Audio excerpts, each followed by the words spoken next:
Welcome to Buddha at the Gas Pump. My name is Rick Archer.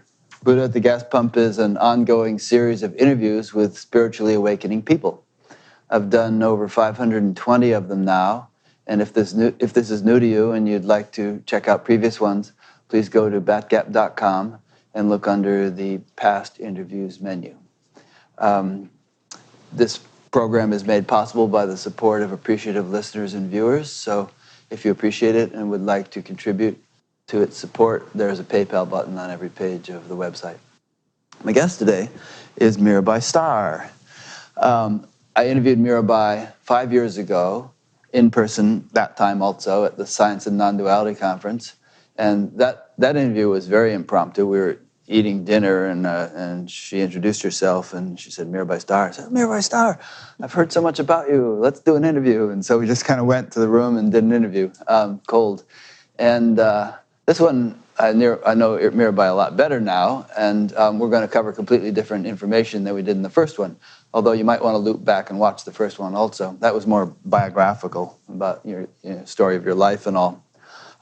One advantage of doing interviews at the SAND conference is I get to do them in person, and one disadvantage is that there's so many things to prepare for leading up to the conference that I don't get to prepare for each interview as thoroughly as I usually do when I only do them once a week. So unfortunately, I haven't read Mirabai's book in its entirety, but she's such an accomplished interviewee that I trust she will guide us through this discussion and we'll cover all the points we want to cover. But firstly, let me read a bio of her. Mirabai writes creative nonfiction and contemporary translations of sacred literature. She taught philosophy and world religions at the University of New Mexico, Taos for 20 years, and now teaches and speaks internationally on contemplative practice and interspiritual dialogue. A certified bereavement counselor, Mirabai helps mourners harness the transformational power of loss. She has received critical acclaim for her revolutionary new translations of the mystics, John of the Cross, Teresa of Avila, and Julian of Norwich. She is the award-winning author of God of Love, A Guide to the Heart of Judaism, Christianity, and Islam, Caravan of No Despair, A Memory of Loss and Transformation, and Mother of God, Similar to Fire. Is that right? I didn't italicize it all properly. A collaboration with iconographer William Hart McNichols. Her latest book, Wild Mercy, that I just held up, Living the Fierce and Tender Wisdom of the Women Mystics, was published in the spring of 2019. She lives with her extended family in the mountains of northern New Mexico, namely Taos. So welcome, Mirabai. Thanks, Rick. It's so good to be with you again. Oh, it's great. So you've made a career out of kind of understanding the lives of mystics and translating their works and so on. And I heard you say in a talk yesterday that it was a little hard it was harder to do this book than you thought it was going to be because the information in it about various women mystics had been kind of suppressed, presumably by the patriarchal society, which has dominated Western culture for a couple thousand years, and maybe Eastern culture as well. And so maybe that would be a good little trigger to get you started, why it has been suppressed or concealed, and how women mystics have had a harder time of it than male mystics in terms of persecution and dismissal as being sort of insignificant, perhaps. And things like that. And we'll get, in the course of this discussion, we'll get into how the tides are turning now, and there's a rebalancing taking place in the world. Mm-hmm.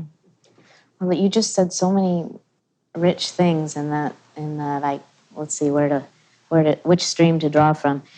So yes, when I first was asked to write this book by my publisher, Sounds True, I thought it would be fun, looking for the wisdom of the feminine across the spiritual traditions, not from any one particular tradition. And as you well know, and I don't know if others who are watching know, that's my thing, is drawing from the wellspring of multiple spiritual traditions. I've always felt at home among Yeah. I just want to interject that you gave a great talk at SAND 2 years ago called, or 2 or 3 years ago, called, what was it, Bees in the Garden? And it was all about how bees, go from flower to flower, extracting the nectar from many flowers. And like that, we can extract the nectar from many different spiritual traditions without being dilettantes. We can go deeply at the same time. Exactly. Yeah. And that, in fact, that whole messaging that many of us have received about that somehow, to dig one hole, to just stay with one tradition, to really get to the true transmission. I bought into that for a long time, thinking that there was something wrong with me because I was temperamentally incapable of choosing one particular tradition. It almost felt like when I tried, I was betraying a covenant with my beloved, as I, really feel the divine as beloved, and that I was somehow trapping my beloved in a little box, and it just seemed wrong. And yet that's what people I respected deeply were saying. Like, it's very nice that you're attracted to all these different traditions, but eventually you'll grow up spiritually. So that was part of my rebellion, my subversive experience in the last, very recently. I mean, I started on the spiritual path when I was 14 years old. I'm 58, and it took me until my early 40s to finally claim my spiritual my attraction to multiple spiritual traditions as not only not precluding depth, but being my deep path. But anyway, so just to quickly comment on that, my attitude would be that if a person is inclined to focus exclusively on one thing, great. Yes, great. But if they're not, great. It's to each his own. Exactly, Rick. Thank you. Yeah. Yeah, I think it's a matter of spiritual temperament, and mine is polyamorous. So, looking for the teachings of feminine wisdom across the spiritual tradition seemed like just perfect for me. But I did discover, as you alluded to, that those teachings, those wisdom teachings of the feminine and by women had been buried, and that is not a coinky-dink. They were buried on purpose and by the patriarchal structures for whom they were very threatening. And I really got, Rick, that the world's religions were not the spiritual impulse that gave rise to those religions, but the religious structures, the institutions, were built by and for men, largely. Yeah. Another thought that comes up with that is that usually sort of administrative types end up taking over religions. Right. And they are not the mystics who founded the religions. And administrative types they get nervous around mystics. Or, mystics sort of shake their world a bit. And so, they have, I think there's been a tendency in most religions to bury all the mystics, if possible. And perhaps bury the women first and then, then bury the men as well. That perfectly leads into what I was thinking as you were talking, what I was feeling, which is that mysticism in and of itself is feminine. So when I speak about masculine and feminine, I'm not just talking about men and women. I'm speaking to the feminine in all of us, and I'm speaking from the feminine that transcends the bodies that we inhabit. So I'm speaking to that thirst for the feminine that I see so clearly rising more and more in women, in men, and in people of all genders and no gender identification. It's still a longing for this feminine wisdom way. And the mystics reside in that feminine space. And what I mean by that is that the mystics are about paradox and for instance, the fundamental paradox to me in the mystical way is the paradox of the longing that is the portal to union. When Rumi speaks about the cry of longing is the answering response of the beloved.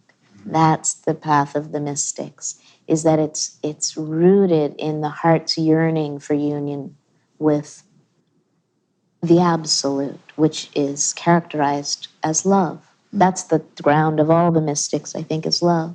And that love longing is the way to union with the beloved. It's not like preventing us from recognizing our essential unity with the beloved. It opens the way. So when you say mysticism is feminine, is that because you associate such qualities as longing and love and so on with the feminine?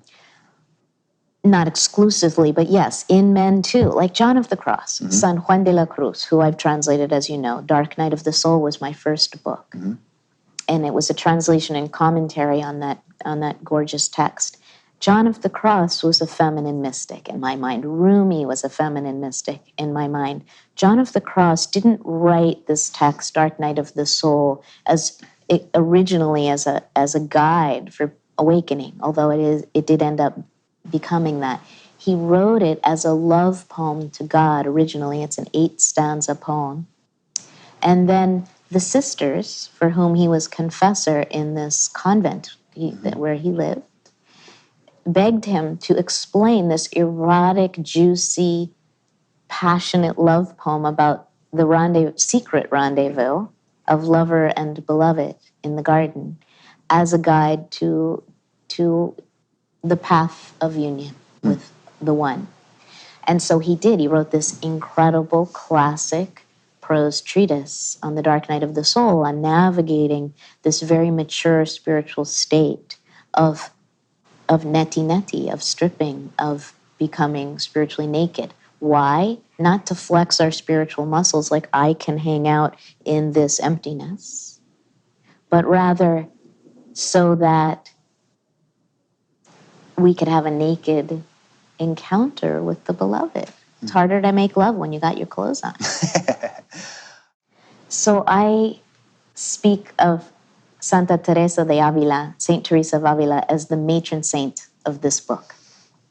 And also I would say the two primary guiding feminine beings, wisdom figures for Wild Mercy are Saint Teresa of Avila as a human being and the Shekhinah in Judaism as I was going to say a disembodied feminine wisdom being, but she's all about embodiment. But the Shekhinah is the indwelling feminine face of the absolute, of the divine. And who is this on the cover?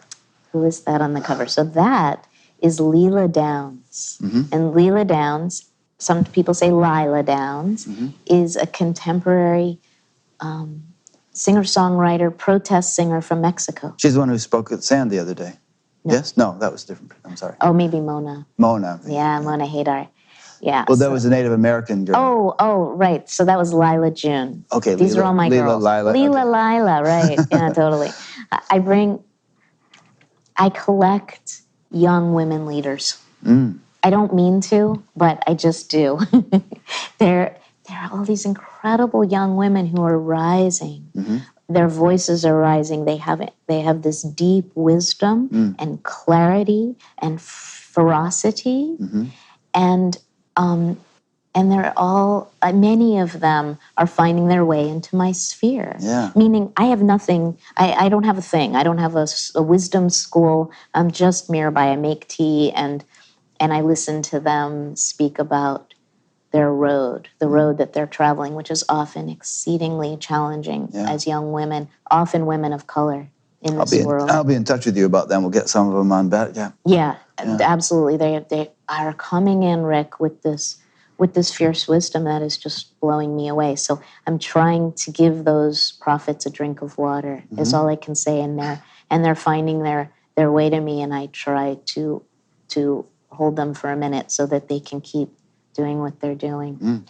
So anyway, Leela Downs is the cover of Wild Mercy, is this beautiful kind of icon that was painted by another young woman activist artist. Leela Downs, the singer-songwriter whose image this is an activist singer.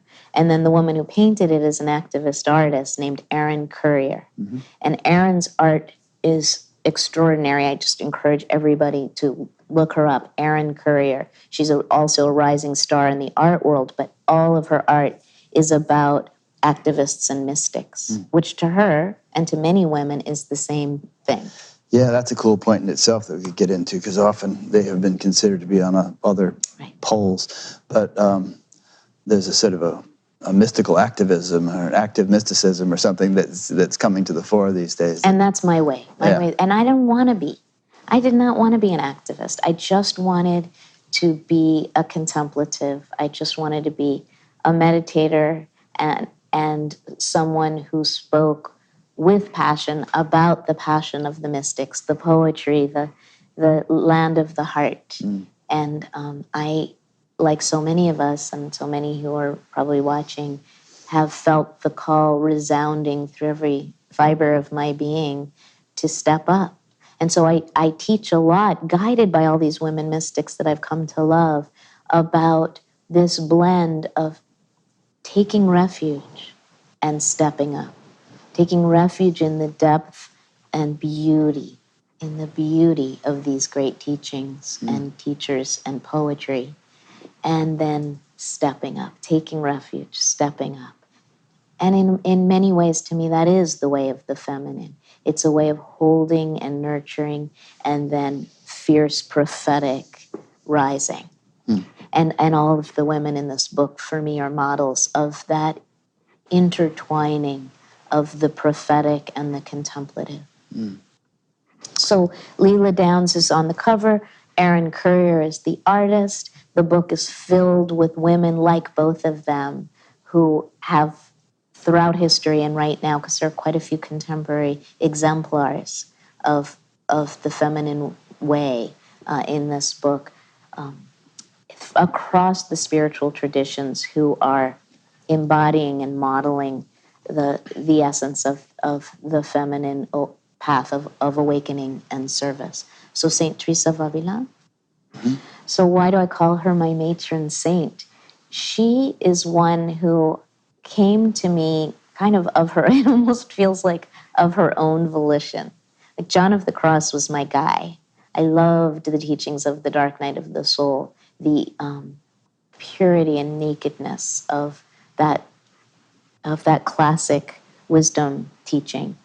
But Teresa of Avila was John of the Cross's teacher. She was his mentor. She was his spiritual guide. And because of his respect for her, I felt like I had to investigate her. And once I did, she became deeply dear to me. And that's partly because, so I told you that Dark Night of the Soul was my first book. So I know you know this, Rick, but maybe others don't, that on the day that that book, my first of 15, came out, my daughter Jenny was killed in a car accident. In fact, tomorrow is the 18th anniversary of Jenny's death. And the coinciding of this traumatic loss of my beloved child with the release into the world of these teachings on the transformational power of suffering has guided my way ever since. And it's guided my way into the mystery, not out of the mystery, but deep into the heart of what we don't know. And I have found myself at home in not knowing, in a way that that I used to write about and thought I knew, but I ended up knowing from the depths of that fire that stripped away everything that I thought before. All my belief structures crumbled with the death of my daughter. And into that space came a book contract to translate The Interior Castle by Saint Teresa of Avila. And so from 16th century Spanish to contemporary English. And so Teresa accompanied me through that first year of mourning. And through that companionship, we have become so intimate that she is now with me all the time.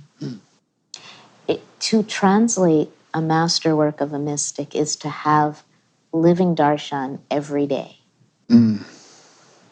That's a good point. I mean, you really have to to whatever extent you can, align yourself with their experience, kind of experience what they were experiencing to whatever extent you can. Otherwise, it's you really can't do justice to the translation. That's right. And that's been an unfortunate fact about translations and commentaries and so on throughout the ages, and about there's that saying, knowledge crumbles on the hard rocks of ignorance, where some great teacher comes out with some deep experience, which inspires him to come out and start teaching, and everybody listens from their level of consciousness and hears a completely different thing. Right. And then, he dies, and then they pass it on, and they die, and it's like the party game where you pass a message around the circle, and by the time it gets back to you, it's something completely different. And yet there's also a living truth that is meant to be, it's fluid, and it's meant to find the shape of the container that it flows into. And so in many ways, I think that all of us who receive these great wisdom teachings across the spiritual traditions are meant to galvanize them in the crucible of our own hearts, to mix my alchemical metaphors, and see what shape they take in our lives. And that's not to say that we're supposed to blithely appropriate wisdom teachings that have their home in deep root traditions for our own purposes, like the whole prosperity thing, but rather, the Buddha's last words were be lamps unto yourselves, cultivate your own awakening with diligence, or something like that. Yeah. I'm a translator, I can translate that however I want. But that's not an accident, and that's not an excuse to be sloppy about it. Yeah. But with the rigor of contemplative practice and a continual coming back to the heart, I trust us to take these wisdom teachings and make them authentically ours. And I don't mean that in an individualistic way. That's one of the artifacts of the masculine paradigm to me, is this individualistic, my awakening, my liberation, my salvation, my redemption, but rather find our awakening in the web of interbeing that supports us. Yeah, and also what comes to mind as you're speaking, maybe this is part of what you're saying, was that it doesn't really do us any good if this, that, or the other saint had such and such an experience 300-400 years ago. We have to have it, or it has to be alive now for us to whatever extent it can be. Otherwise it's just a story. And yet I agree. And yet the stories of these beings' lives can be so... they're catalysts. There can be catalysts. Yeah. Like there's so many stories about Teresa. You want me to just tell one? Everyone loves stories. Okay, good. Let's see, which of the many? The one that's coming to my mind is what is often called her second conversion. Presumably as a Christian, she had already converted her heart to love of Christ. By the way, she was Jewish. Originally, yeah. Yeah, originally. She was the first generation converso family that was forced by the Spanish Inquisition to convert or be exiled or executed. And in fact, her grandfather nearly lost his life by secretly practicing Judaism in the home and being called out by a neighbor. But actually, it wasn't even her grandfather. He was the one who was accused. But in Jewish homes, it's the women who preside over religious practices. So it was probably her grandmother lighting the candles of Shabbat. So anyway, Teresa's so-called second conversion experience, which is what I'm feeling inclined to share right now, is so inspiring to me, because she entered the convent at 18 only because she didn't know what else to do with her life. Her mother had died in childbirth with her 9th child at the age of 33. And Teresa was 12. And so I think she must have looked at that life of wife and mother and decided that was not what she wanted. Yeah. But she was very beautiful and very, attractive to many people. People just were always falling in love with Teresa. Her whole life, actually. and she felt like that was going to imperil her mortal soul, that the fact that everyone was always falling in love with her, and that she was falling in love, I'm sure, back, because it's very hard to not respond, right? Nor should we not respond. But that's another story. I wish I gotten to tell Teresa, it's okay, honey, you can let yourself be in love, but you're not going to hell for being in love. Anyway, she signed on to a convent, and she was in the convent for 20 years before she had any sense of a personal spiritual experience. She did, as a very young woman, have a lot of spiritual experiences, even as a child. But by the time she entered the convent, like, religion can just shut you down spiritually, right? Yeah. And it did. Ironically. And so she, at the age of 39, she was at that point the abbess of this convent, and she was bustling through a hallway one day and saw a statue of Christ being scourged. Not growing up in Christianity, I don't even know how to say that word. Scourged. Whipped. Yeah, that's better. At the pillar. So that was what the statue was, and he was looking up, and she looked down at him looking up. And all of a sudden, their eyes locked. This statue that she was just going to pick up and go take to its proper spot. And in that moment of her gaze and his gaze meeting, her hard heart, as she says, melted and opened, and the floodgates opened, and the waters of passionate love and longing came flooding through, and she was down on the floor, fully prostrate, danda pranam, crying out to her beloved, saying, I had no idea that you loved me like this, because that's what she saw in his eyes. Yeah. She saw unconditional love and longing and pain and peace, all in the same gaze. And that unlocked her. And it was only after that all her famous visions and voices and raptures and ecstasies, all the things she's so well known for, came. So around age 40, which seems to be a very important turning point in the lives of many mystics. I mean, Francis of Assisi received the stigmata, I think, at 40. Hildegard of Bingen really had her awakening, the great medieval Rhineland visionary, at 40. So many, the Prophet Muhammad, many people had profound awakening experiences right around the age of 40. Interesting. Not all, but many. No. I mean, Christ died at 33, and so right. did Shankara. Yeah. Really? Around that age, 32, actually. Shankara, really? Yeah, he was commentating on the Upanishads at the age of 12 and stuff. Yeah. Anyway. That than which no greater can be conceived. Shankara. Just at breakfast, we happened to be talking about St. John of the Cross and St. Teresa of Avila levitating together. Yeah. That's interesting. Why do you think that happened? Presuming that actually did happen, right. And there are stories from all over the world of it happening. Yeah. Why? How? What would the mechanics of that be? Yeah, I think, so in the case of the stories of the two of them levitating, the one that we know of is that they were awake all night talking in the convent kitchen by the fire. And the kind of talk that you do with your deepest spiritual companions. Yeah.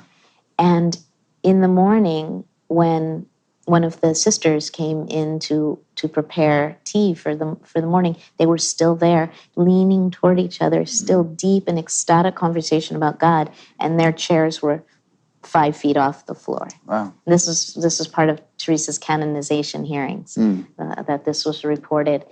And whether or not that physically happened, I feel that story encapsulates the beauty of spiritual companionship and the depth and power of the meeting of two souls. And I so deeply encourage people to cultivate the kind of friendships where you can have those head-to-head, heart-to-heart conversations around the fire that lift us both up. And to me, that story is the embodiment of the power of spiritual friendship to uplift us together. That's nice. That's kind of what I try to do at That Gap. You do, Rick. Yeah. That's totally what you do, and I'm feeling it right now. Yeah. I mean, in fact, a little while ago... I think you started to rise up. Oh, exactly. Don't worry. You know what Teresa used to say when she'd feel herself rise? What? She would tell the women around her to hold her down. Yeah, because she didn't want to show off. Exactly. Yeah. Exactly. Yeah. Sometimes she'd find herself up in the air, and then she would look around and say, "Put me down," talking to God. Right. She had no problem talking Understand. back to God. Yeah, we won't get into it right now because I don't think either of us could really comment on it, but I'm very interested in the physics of that. Yeah. You know, I mean, how that would actually work in terms of the laws of nature and gravity and all that I stuff. think it probably didn't.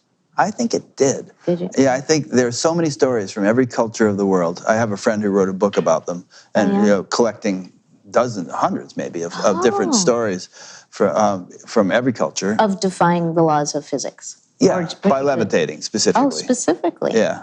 St. Okay, Joseph of yeah. Cupertino was a very famous one also, but many others.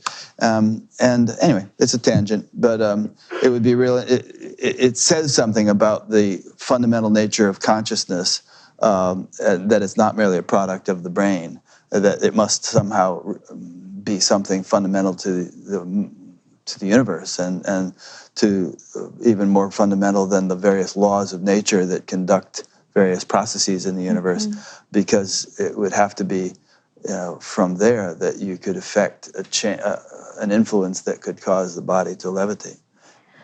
And yet I think I know this is a tangent, but just to go with it a little bit more, I think what's even more interesting than defying the laws of physics... Not defying. Airplanes don't defy the laws of physics, although we once would have thought they did. Right. But just utilizing the laws in different ways than is customarily. Okay, then I'm going to think about that differently. Because what I was going to say that feels truly significant and not tangential to this conversation is that when we look at the stories of the lives of these mystics and other wisdom beings, because I also speak about goddesses in Wild Mercy, the literal aspects of their stories are not, to me, the most significant part, but what they awaken in our hearts. Like that John of the Cross Trees of Avila spiritual conversation thing, or the fact that, like Tara in the Tibetan Buddhist tradition, was born in the legend of Tara from the tears of the Buddha, who looked upon the suffering of the world and wept. And one of his tears became the white Tara, the bodhisattva of boundless mercy and compassion. So I don't actually think of the Buddha as this celestial dude in some kind of heavenly geography.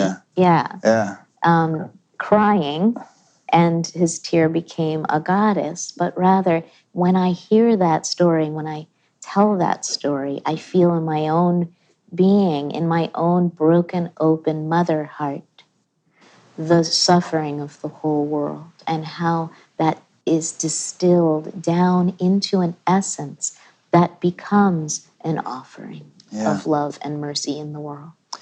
The feeling that triggers in me is kind of an objection to the rather cold Neo-Advaita attitude sometimes, that the world is just an illusion and doesn't matter what happens to it and that kind of thing.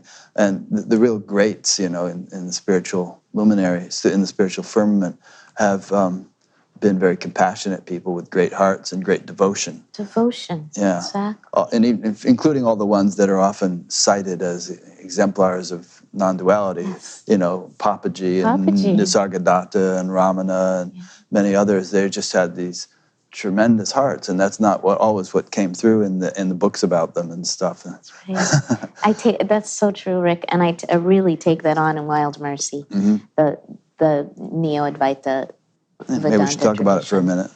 Yeah. So I'd love to read a little something from Wild Mercy about non-duality. Okay. From a feminine lens. Ever since you first tasted the elixir of nobodiness, maybe in the midst of meditating or grieving, you've lost your hunger for somebodyness. Mainstream culture conditioned you to construct a persona and defend it with all your might. The endless self-improvement project, fueled by self-loathing and foiled by the realities of the human condition, has only reinforced the illusion that you are separate from your source. But a combination of spiritual practice and tragic losses ended that game. You, for one, are relieved to surrender. Your surrender is invisible. You still go through the motions of promoting your work on social media. You make an effort to limit your carbs, practice yoga, pick out interesting things to wear. But that's not because you actually identify as an individual being, detached from all other beings, or from the earth, or from the Holy One. You have come to understand that a functioning ego is a necessary vessel for an incarnate soul. You don't regard your ego as a problem. You just don't take it seriously, which used to piss your ego off, given its self-important nature. But she's getting used to it. When you were young, you recognized ultimate reality as beloved, and you developed a powerful crush. Over the decades, your roles reversed and reversed again. You were the seeker, you were the sought. Eventually, in moments of deep stillness or unbearable anguish, lover and beloved melded. Only love remained. This state of suchness looked like emptiness, but felt like plenitude. You came to understand that not only have you been connected to your beloved all along, but that you are that which you had been seeking. You had expected God to be the prize you would collect after all the hard work of seeking God. It turns out that the object you thought of as you does not exist, which means the subject you called God is not real either. You would have anticipated such an insight to be devastating, but it isn't. It's amusing. Chuckling at the cosmic joke, you get on with business. There are temples to build, curricula to develop, sonatas to compose, startups to start up. You did not buy your equanimity cheaply. Frequent firestorms eradicated your opinion on the matter. Multiple meltdowns led you to a place where your only option was to melt. Who knew that dissolving would be so sweet? Nice. Was that written about you? I mean, is that autobiographical, sort of? Yeah, I mean, each chapter begins with a kind of prose poem invocation to the topic of the chapter, because the book is topical. So it's, cultivating a contemplative practice, a Sabbath, sexuality, creativity, parenting. It's a whole gamut from the practical to the most ecstatic. And to me, that's the way of the feminine, is combining the grounded, earthy, getting shit done in the world with the heart that is available to the breaking in and the infusion of divine love at any and all times, like looking through the eyes of love and seeing love, cultivating that gaze, and also being able to get the kids to school and make a good meal and find time for sensuality and self-care and all of it at once. Service. So this is the teachings of non-duality through a feminine lens. And when you spoke about the love and devotion of these beings, like Papaji, for instance, that people often forget, that he was a Krishna Bhakta, right? He was. Yes. And I think that Ramana was a Kali Bhakta, and I think also possibly Shankara was. Mm-hmm. They all had their Ishtadevatas. Right. And that whatever the Ishtadeva is, she or he, that aspect of the one particularized in a deity that has a kind of characteristic, like the love of Krishna, the transformational fire of Shiva, whatever, the Kalima, those become the portals to the boundless, undifferentiated suchness that isn't just a big empty void, it's love. And I've always felt that the way of the feminine mystic, and as I said in the beginning, I feel like all mystics are, in a way, residing in that feminine realm, is that love itself becomes the fire that melts the boundaries of the heart, and then we naturally lose our identification with a separate self and discover our essential birthright of unity with the one who is love. I guess that's the difference, Rick. I feel like with Buddhism can be so cold. I have a Buddhist practice since I'm 15. I mean, there are so many things about Buddhism that work for me. Advaita Vedanta is, the fact that we are that we yearn for. But the teachings have often been so masculinized, and the emphasis being on transcendence, perfection, purification, as if we were impure, imperfect, bound to this world of illusion, as you said earlier. And so when we reclaim these great wisdom teachings through a feminine lens, it includes embodiment, it includes the ego, it includes relationship with each other and with the earth itself in a way that I feel like the masculinized religious institutions have prevented. That somehow embodiment becomes a threat to those structures. I gave my talk at SAND yesterday on the theme that knowledge or reality is different at different levels of consciousness, and a lot of talk about paradox and how paradoxically opposite things can both be true. And I think it pertains to what you're just saying, where on the one hand, there is only one, and it's sort of a seamless whole, indivisible, and so on and so forth. But Shankar said something along the lines of the intellect imagines duality for the sake of devotion. Exactly, that's what I'm saying. Yeah. He said that? Yeah. Yay. Yeah, he told me personally. No, he said that. And when I hear that, what I think is, we have various faculties as human entities, and one of those is the heart. Yeah. And my understanding of spiritual development is it's a full development or blossoming of all those faculties. And so somehow the heart has to have its due and has to be able to do what it does, which is experience love and devotion and so on. But love and devotion implies some sort of duality where there's me loving this. And there's been long debates in India between the Hare Krishna types, the Krishna Bhaktis, and the Vedanta types, I totally take that on in this book. And the Krishna people rip apart the Mayavadins, so to speak, and who are dismissing the world as Maya. But I think that it's kind of like the old Certs commercial, it's two mints in one. There's if you're old enough to remember that. Old. Yeah, goes back to the 50s. But in any case, these things are not conflicting and contradictory. Exactly. They could be harmonized and reconciled within a larger perspective. So that is very much the theme of this book, exactly what you're saying. Would you say the Shankara quote again? The intellect imagines duality for the sake of devotion.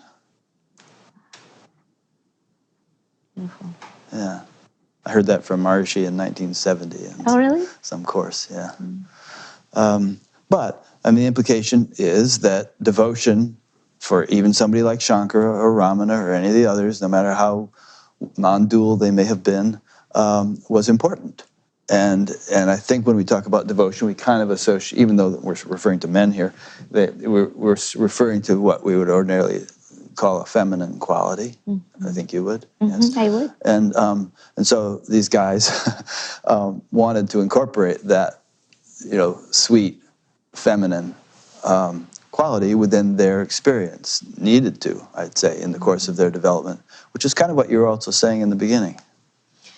Well, I just want to reiterate that for me, devotion is the path to non-duality. Yeah. That the fire of love melts the heart, and then we dissolve into that which we have longed for. Yeah. It's not like two different states. Yeah, I don't want to keep talking about Maharishi so much, but in his cosmology, he actually talked about God consciousness as being a as preceding unity consciousness, as almost a prerequisite to it. It was a sort of refinement of perception and the blossoming of the heart, and then when that has reached its fruition, then you may cross the threshold into full non-dual state. What? Okay. Without abandoning the devotion, but... Okay, yeah. good. And I agree. But I also think that's a boy-shaped theology. Probably so. Because what I find is that often there are claims that somehow devotion is the precursor to non-dual consciousness, which implies that it's a lesser level. And what I find is that, at least in my own experience, and in the experience of many of these women mystics that I write about, their unitive experiences began with an impulse of the heart, of love. Mm-hmm. They found themselves in these unitive states that were beyond all qualities, not even ecstatic, nothing sweet. Use the word sweet. Not even that. Just sort of transcendent or absolute or unmanifest or something. Right, undifferentiated. Yeah. Right. And then when they returned, as we inevitably do, because we're still incarnate beings, to so-called ordinary consciousness, albeit transformed somewhat, because how could you have an experience of union and not be transformed by it? There is often an experience afterwards of both pain and bliss, combined. Pain because we're back, and it was like coming back from a near-death experience or something. Yeah, like we want to stay there, and bliss because we merged with the beloved, and we are and praise and gratitude for that, and that inspires. So a unitive experience inspires more devotion. Yeah. So it's just an intertwining of yearning, union, longing, ecstasy, appreciation, all of it. Yeah. I'll give you another quote, which is, contact with Brahman is infinite joy. And if we're lying in a bathtub, let's say, really still, we don't feel the warmth. That if we start sloshing around a little bit, then we start feeling this warmth. So, being able to sort of reside in Brahman or the totality or the absolute, and then engaging in life, in an embodied state and interacting and mingling, it stirs up. It's that contact that kind of stirs it up. And results in joy, which is really underrated term, because it's much more than joy. It would be just waves, tidal waves of devotion. Beautiful. And another metaphor for you is that if a pond if it's just a little pond, it can't rise up in tidal waves. It'll just stir up the mud or something. It can only do little ripples. But if the pond if it's a deep ocean, like the Pacific or something, then huge waves can arise, and the ocean has the capacity to rise up in those waves and enjoy them. Yeah. Anyway, so your name is Mirabai, and there's a very great saint named Mirabai whom you talk about in this book, who people might not be as aware of as they are of, Saint Teresa or some of the others. Let's hear a little bit about Mirabai. You were probably named after her, right? I was. Yeah. I was. So Mirabai was also a 16th century woman mystic, like Teresa of Avila. They were contemporaries, one in Spain and one in India. And I often think about the fact that they were both living at literally the same time. Yeah. Cool. Yeah. Bet you they would love to have met. I think so. I like to think that they're having tea inside my heart right now. Chai. Yes, chai. So Mirabai came from a wealthy, privileged family, and was engaged at the age of 0, who knows, to be married to some dude. Arranged marriage. And so, but when she was 5 or 6 years old, the story is that she was with her mother on the balcony of their mansion, looking down at the street below where there was a wedding procession going by. And there were elephants, and they were all ornately adorned, and the bride and the groom were each on their elephants side by side, and there was music and incense and flowers, and it just was so beautiful. You know how India, Typical everything's a Indian pageant. wedding, yeah. Yes. And she looked at this scene and said, you know, what's going on? And her mother said that these two people are to be married and they're going to love each other forever. And she said, will I ever get married? And her mother said, you're already married to Lord Krishna. And she took her inside to the family puja table, the altar to Krishna, the god of love, and invited her to do a little puja, a little offering. And Mirabai asked if she could take the statue of Krishna that was on the altar with her, if she could just carry him around. And her mother said yes. And so she carried him around, and she continued throughout her childhood to always have Krishna with her under her pillow at night. And she forged this intimate love with the god of love. And so when it came time to be married at 16 to Prince Bodh Raj, who was, I don't know, in his 40s, she said, I'm already married. Yeah, Mom, you told me I was. That's right. So that did not go over well with her family. Yeah. She was forced into marriage with this guy, and then she had to move into his household, which is the way in India.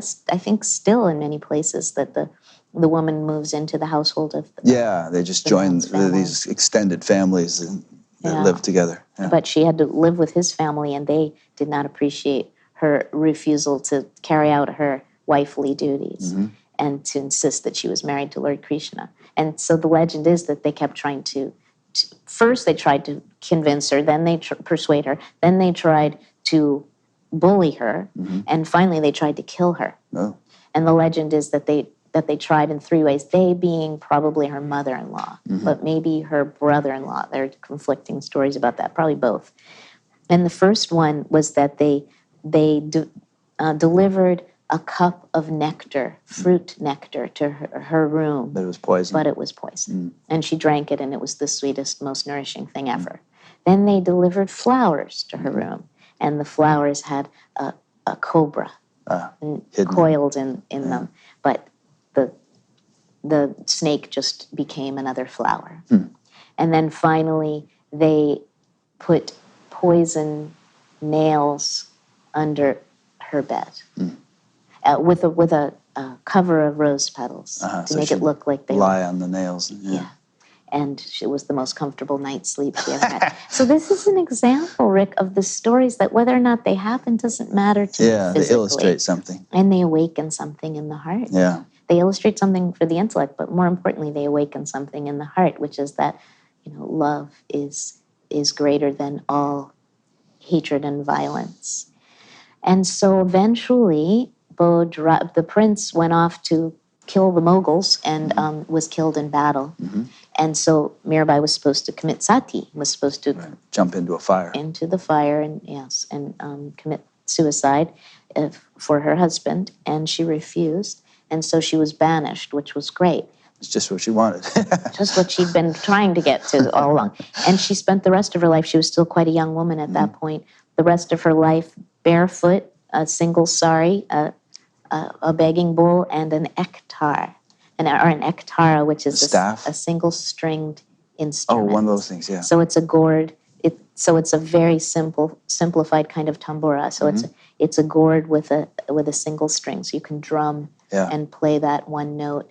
And she wandered the streets of northern India singing to her beloved and uttering poetry very much like Rumi. It was spontaneous utterances of pure nectar poetry, and her followers would write them down. And she was also a singer, so she would sing her poems.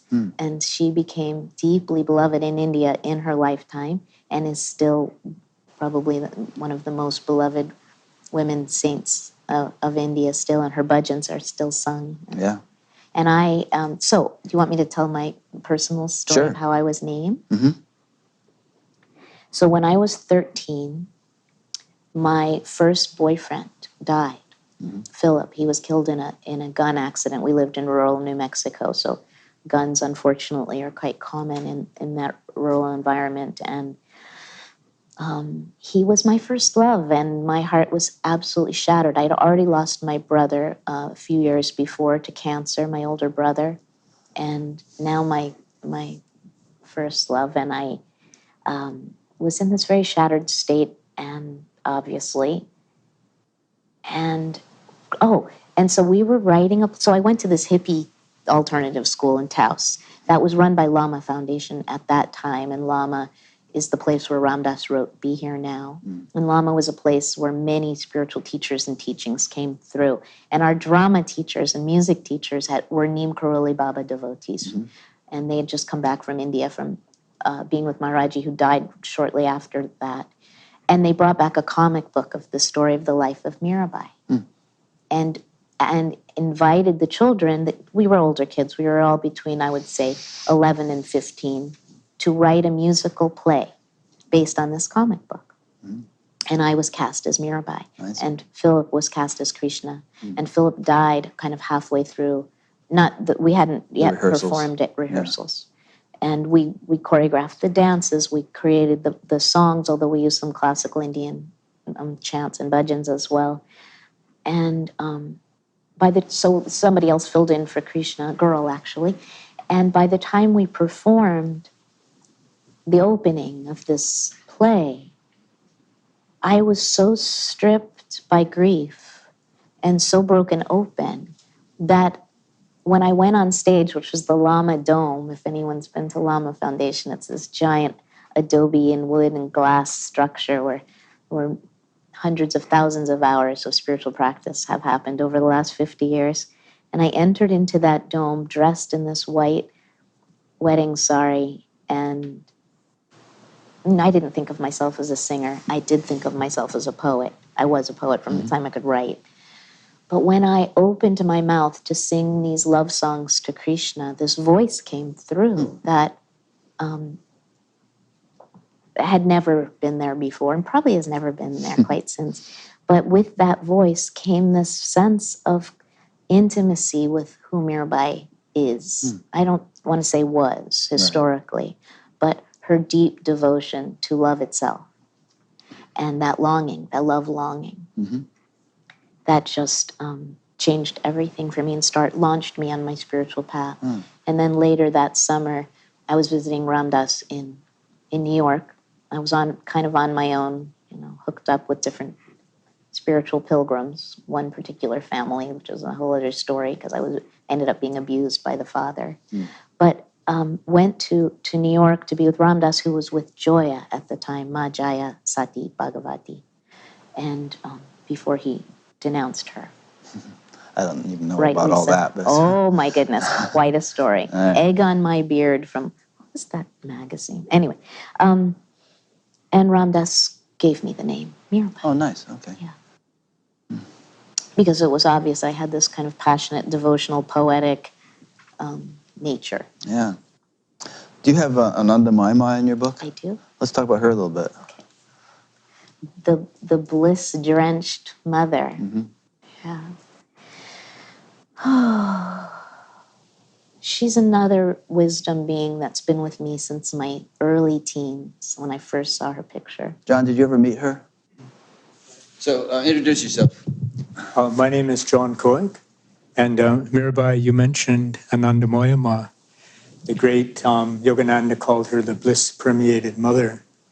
And in 1970, I went to my teacher training course with Maharshi Mahesh Yogi in Rishikesh, and the ashram was not yet ready for the course. So we were waiting around in Delhi for 5 or 6 days. And I was asked to go with a group to give her flowers on behalf of Maharshi, who was a great friend. She also knew Maharshi's master, Gurudev. So we went to the ashram, and it was such a striking contrast from the streets of Delhi, which, let's say, they're not really orderly. And all of a sudden, we walked into this courtyard and into this facility, and it was just immaculately clean. It's all beautifully shiny and flowers everywhere. And we went into a sort of an outdoor meeting area where Anandamoyama was speaking to a group of people. They were sitting on the ground and she was talking. She speaks in Bengali because she's from Benares. And so I had a chance to go up and give her Maharshi's greetings, and I had a garland. And so I put the garland around her neck. And then she said something in Bengali, and then someone beside her said, please lower your head. So I lowered my head, and she took the garland off and put it around my neck. It was very sweet. And at that time, she was, I think, in her early 80s, but she was still just magnificent. She had long black hair and this ageless, beautiful face. And then she said something else, and somebody gave her 3 oranges. And then she put the 3 oranges in my hands. And so I went. And then after our teacher training course, which lasted 3 months, we went to see her at another one of her ashrams in Hardavar. And this time I didn't give her a flower or anything, but again, we got to listen to her. And it was, for me, a fulfillment of a great wish, because for many years, many of us had just deeply admired, sort of mesmerized. Her beauty was something celestial. Yeah. And I even had once I had a poster, the poster's in my room. So that's my story of Anandamoyama. Nice. Yeah, so now John told us about his personal experience, but tell us a bit more about her. Fill out some details. Can I read a little Please, something? Yes. So first I want to read a quote from Ram Dass about her, because he also was with her. Yeah. Ram Dass being my kind of lifelong spiritual uncle, I call him. Pretty much everybody knows who he is. He wrote Be Here Now. He used to be Richard Alpert. He was with Timothy Leary back in the old days. Their book was one of my original inspirations. As it was for so many people. Oh, that book, yeah. Yeah, it was a Tibetan Book of the Dead thing. Oh, right. Yeah. Okay. So Ram Dass says about Anandamayama, well, now I know it's Anandamoyama, as she played out the Leela of child, wife, and spiritual guide, she manifested from moment to moment the different aspects of the mother. The peaceful serenity of Uma, goddess of the dawn. The loving delights of Radha, Krishna's playful consort. Kali's protective fierceness. Sita's dharmic perfection. And the mystical energy of Shakti, the manifest cosmos. So I'm just going to read a little bit here. Yeah. When I was 16, I was pretty sure I'd be enlightened by 19. And I was shocked when I still wasn't a fully realized being by 22.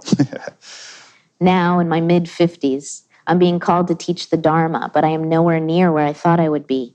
I still find myself getting caught by some of the booby traps my ego is so skillful at setting for me, such as feeling like I'm never enough and always too much. I am alternately impatient with other people's neuroses and inclined to take things too personally. The separate self is a practical joke I keep falling for. The image I always held of the perfectly awakened woman was the 20th century Indian saint Anandamayama, bliss-permeated mother, according to Yogananda, who had been roused from the dream of a separate self and left her ego behind. Ma was wild for God. She frequently fell into ecstatic raptures, and when she wasn't in a trance, she was busy dispensing divine wisdom, meeting each pilgrim and devotee exactly where they were along the spectrum of awakening, directly apprehending their souls and coming up with the perfect solution to their specific spiritual conundrums. There's nothing wrong, and many things right, about looking to certain great beings as exemplars of states of consciousness to which we aspire. The trouble lies in our preconceived notions of what it means to be awake. I will never be Anandamayama. I live in a different time and belong to a different culture than the one that gave rise to that majestic being. But I, in my way, just as you, in your way, am already and always an embodiment of divine wisdom. No, I am not equating my neurotic little self with the Divine Mother incarnate. I am identifying here with my true self, and it is your true self I am speaking to when I speak to you. Nice. Yeah, this brings up an interesting point, which is that we should never belittle ourselves by comparing ourselves with somebody great like that and think that, I'm just a chump. I'll never amount to anything. I mean, we're all instruments of the divine, and each sense organ of the infinite, as it were, has its function. The nose isn't going to be the ear, isn't going to be the eye, or whatever. And so, we just live out our dharma as best we can, live out our particular function, that with which we're gifted, and do that, and then things go well. Exactly. And so the whole, as I said, self-improvement project foiled by the human condition is I think one of those masculine feminine shifts that are happening that I hope will come into balance. So I'm not anti rigorous spiritual discipline, but if it's used as a weapon to hurt ourselves, it's counterproductive to awakening and to service in the world. If we are waiting to be some kind of perfected, cleansed beings that have no foibles. And no neuroses and all of those things that come along with the human condition, before we can step up and be of service, for instance, in this world, then we will never make use of ourselves to alleviate suffering. We come as we are, and the landscape of what we have is holy land. It's holy ground, all of it. Yeah. Besides which, if you get to know closely some of these great spiritual luminaries, famous people, you discover that they have their idiosyncrasies, and they have their human, maybe shortcomings, if we want to look at it that way. They're people. So it's good to be kind of realistic about things and realize that that we're okay as we are, even though there's plenty of room for improvement. What was that saying? There was some great quote. I don't know. It was something like you're perfect just as you are, but then keep growing or keep improving, something like that. Yeah, there are different variations on that one I've heard too. Yeah. One thing I want to get into is, we often hear about the masculine domination of the world and how it's resulted in environmental degradation and all kinds of other problems, and how there seems to be a shift taking place and the divine feminine is rising, and so let's get into the sort of social implications a little bit of that and what we mean by the masculine domination and what a more feminine based world consciousness would look like. So one of the artifacts of the masculine paradigm that I think has done harm is its emphasis on transcendence and disembodiment. We've talked about it earlier, that this world is Maya, illusion in the Eastern, or the so-called Eastern traditions and non-Western traditions, and in the Judeo-Christian traditions, that somehow this world is a veil of tears, and we aspire to enter some heavenly realm when we die, hopefully not too soon. Let's get out of here as soon as possible. Yes, right? Because this is problematic, life in a body. Yeah. So with this emphasis on disembodiment and on leaving the pesky little physicality in the dust, it opens the way to exploitation of the earth herself. Because if the world is an illusion to be transcended, then, and the body is a problem to be solved or to be purified into oblivion, then that opens up the... Well, let me help you rephrase it. And not only if the world's an illusion, but if the world is just insentient stuff, rocks and oil and, things that we can just exploit. If it's devoid of any kind of innate divinity, then we can do what we want with it. It's just dumb stuff. That was so beautifully said, Rick. Thank you. That's way better than I was able to say it. Exactly. And so I think that that the masculine spiritual model or religious model has enabled, which is about disembodiment, has enabled us to exploit the earth herself. Whereas the feminine reclaiming of the body as holy and of the earth as a beloved relative to be cherished awakens all of us of all genders to protect this beloved, cherished relative Mother Earth or Sister Earth, or as Francis of Assisi calls her, our sister Mother Earth, with all our hearts, or even seeing her as a lover. If the mother paradigm evokes problematic feelings, which it does for a lot of people, women and men, how about lover? Whether you're wherever you are on the gender spectrum, to feel this sense of deep love and attraction and fierce protectiveness for her, I think is what is going, and it's rising everywhere. That love of the mother or the earth as a cherished relative is engaging all of us from a heart level, so that we're not just engineering technical solutions to the problems of the climate catastrophe, but actually we're coming from a place of personal, intimate, profound love, and the sense of 7 generations behind us of ancestors who had cultivated a direct relationship with the earth, and 7 generations ahead of our great-great-great-great-grandchildren who are going to be stewarding this earth that we are now cherishing and protecting. Yeah, hopefully they will be. I mean, there are kids in the climate marches, climate strikes with placards saying, you'll die of old age, I'll die of climate change.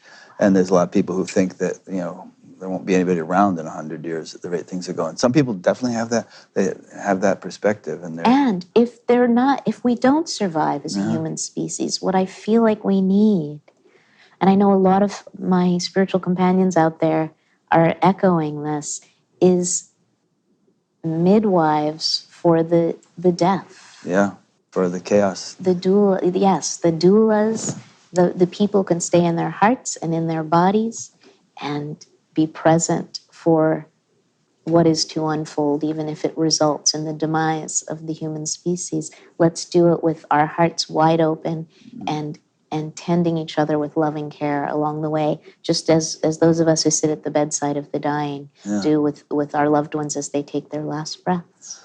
I've heard you speak of the feminine as sort of wild and unpredictable and, kind of stirring things up.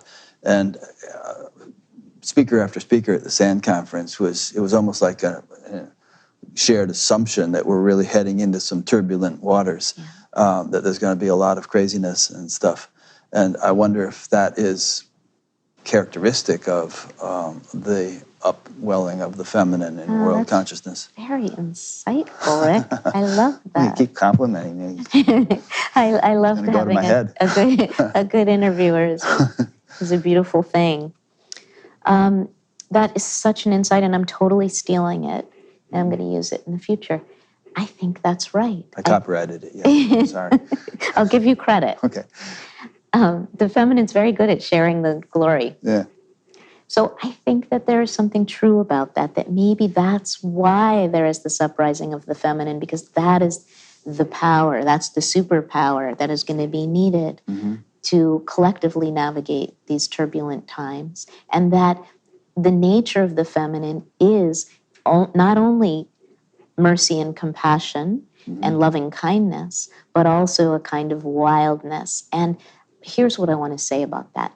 The feminine is at home in those spaces of wildness, in spaces of ambiguity, in liminal spaces. What does liminal mean? So by liminal, I mean the in-between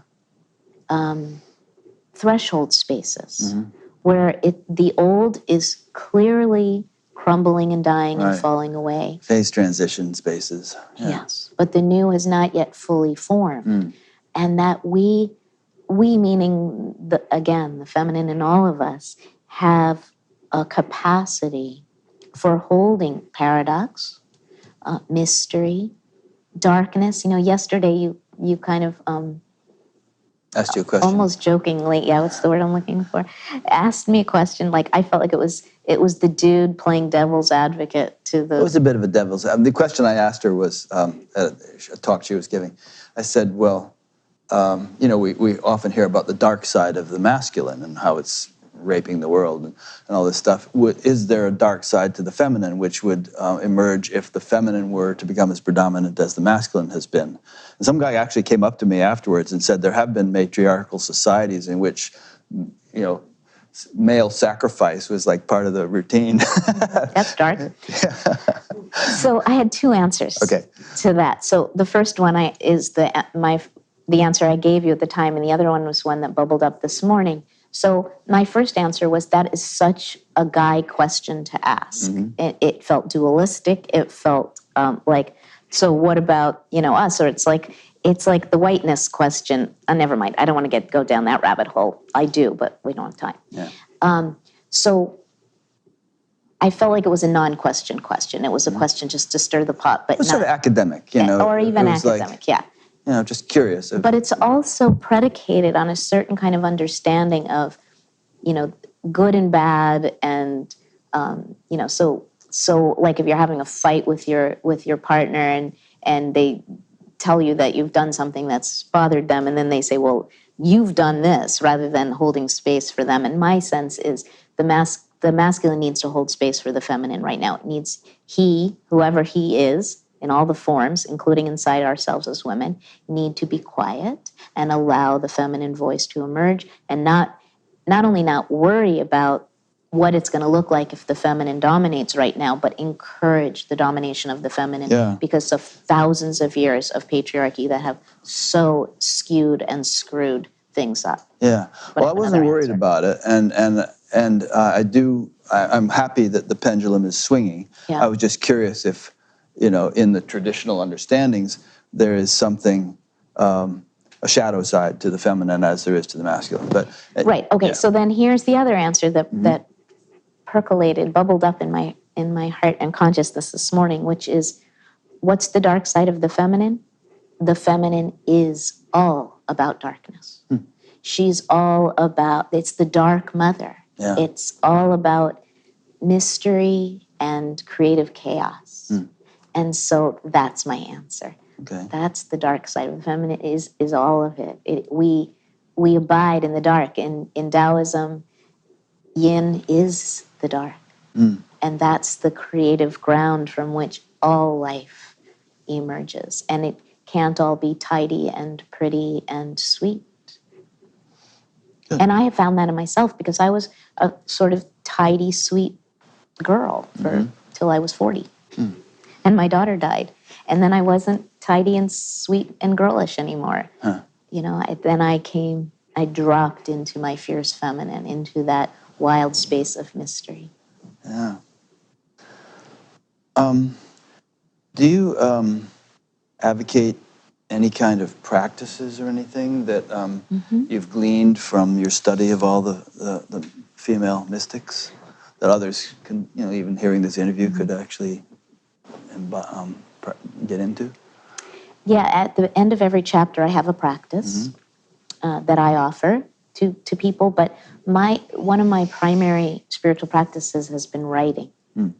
So, writing a prompt at the top of either the page or the computer screen, and then setting a timer for 10 minutes, say, and allowing whatever arises to arise in response to that prompt, with one maybe structural gesture to myself, which is stay grounded in the body, avoid abstraction, and keep it sensory and sensual and physical and memory and story.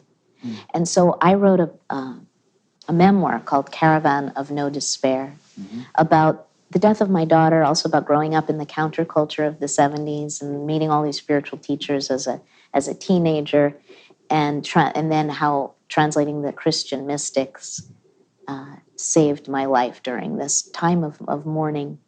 But it's not all sad. In fact, a lot of it is funny and warm and human. Like you. And thank you.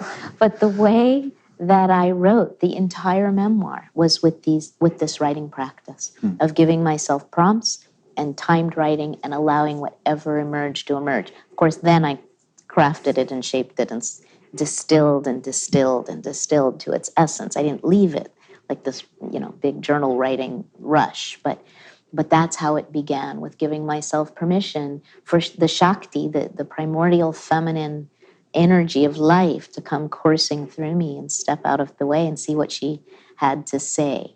So writing for me is a spiritual practice. And I received the transmission of that practice from Natalie Goldberg, who was my actual English teacher at the hippie free school in Taos when I was 12, when Pema Chodron was our social studies teacher. Oh, cool. And Ramdas and Haridas Baba and Taos Pueblo elders all came through our school. Wow, wish I'd gone to that school. I might not have dropped out. Well, and it's why I'm so at home in all of these spiritual traditions. Yeah. Because that's how I was raised. Yeah. I'm not a renegade from, the American Baptist Church or something. I grew up in this interspiritual church in a way, although it had no walls. The world is getting more and more that way. I don't know if it might take a long time before our school system is that way, but with the internet and everything, there's just such a mishmash these days of things you can get exposed to, and it's hard to keep people in boxes anymore. And that kind of multiple spiritual belonging does not preclude actual transformational depth of encounter with the jewels of all of these wisdom traditions. Yeah. One way I like to think of it is, the metaphor of digging one deep well rather than 10 shallow wells. Well, how about using 10 tools to dig one deep well? I like that. Lots of tools, yeah. Sometimes you need a pickaxe, sometimes a shovel, sometimes a jackhammer, whatever. And you know what else? What? You can't one dude do all that. Yeah. We need a community to get that well dug. Yeah. One thing that was an interesting observation last night at the concluding session of the Science and Non-Duality Conference, which I've been to for 10 years in a row now, was that Zaya, one of the main organizers, said that, some years back, it was just 90% white dudes on stage giving talks.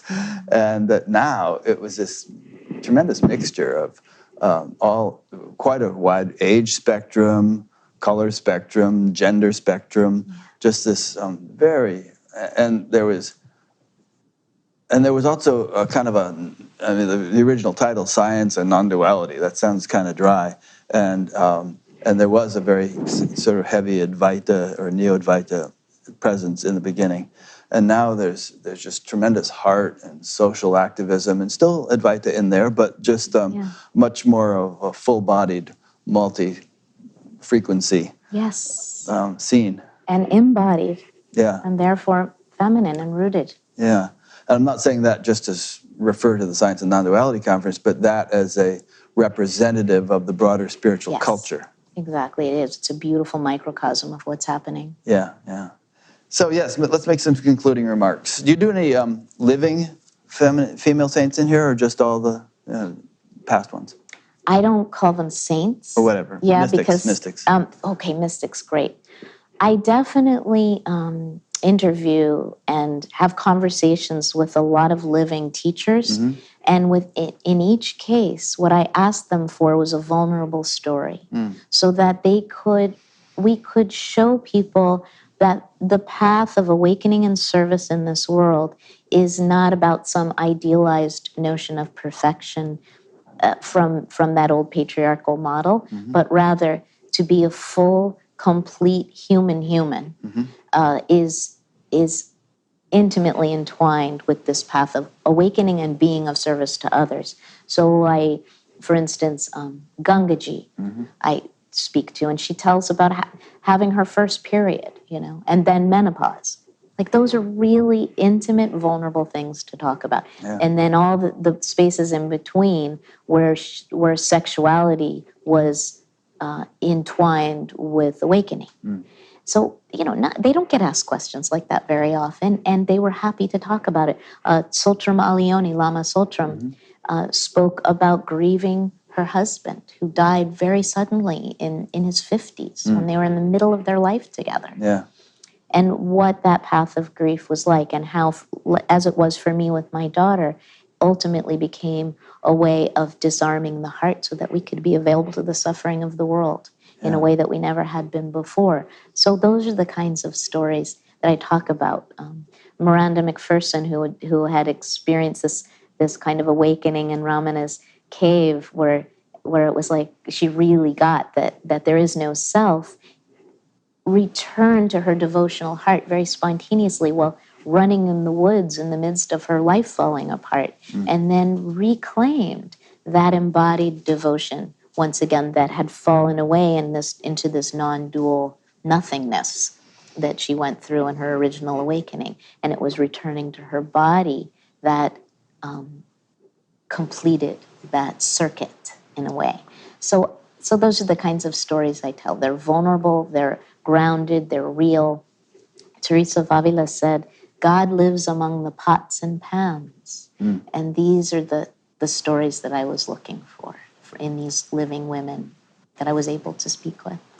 That's great. Some of whom are not famous or known. Right. Yeah. Yeah. I mean, God lives not only among the pots and pans, but in everything. You know, we were talking earlier about sort of treating the world as a thing, as a rock. And I can remember 55 years ago, sometimes looking at the world and just seeing it as being so drab and dead and kind of depressing and lifeless. An existential crisis? Yeah, perhaps so. But now it's like everything is alive. Yeah. And the divine is in everything. And, you know, it's subtle for me, but you realize that it's there in every little fabric of the couch cushion and, you know, bit of the paper and everything else. The divine is humming away and all that. And so we're just like fish swimming in this ocean of divinity. And that brings with it a softness that I think would be characterized as feminine. And a kind of childlike wonderment. Yeah. And awe. Good. Well, that's a good note to end on. So thanks, Mirabai. Thank you, Rick. Glad we got to do this. What a joy. Yeah, really great. Thank you, those who've been listening or watching. Yes, and thank you. We'll see you for the next one, whatever it will be. I have no idea at this point at what order we're going to release these videos, but glad you could join us, and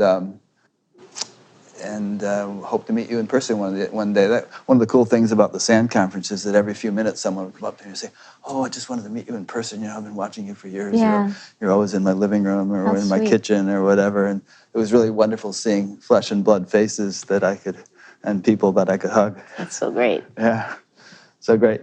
Thanks. See you Thank next you. time.